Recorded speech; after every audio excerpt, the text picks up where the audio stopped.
अल्लाह रब्बुल इज़्ज़त ने मुनफरद फल जो हैं वो अता किए हैं। आज हम जामुन उतार रहे हैं जी। क्या ज़बरदस्त जामू है।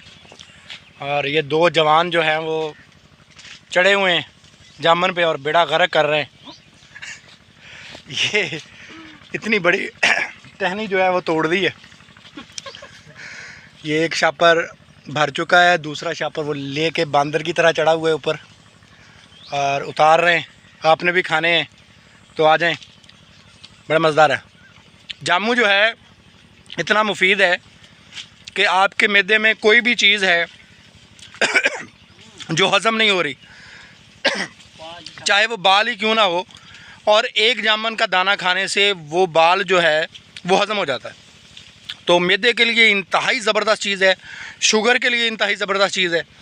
तो जामू का मौसम है, बाज़ार में भी मिल जाते हैं, बागात में लगे हुए हैं, तो तोड़ें और खाएं, मज़े करें, इंजॉय करें। मुझे भी दुआओं में याद रखें। जज़ाकुमुल्लाह खैर वासनल जज़ा।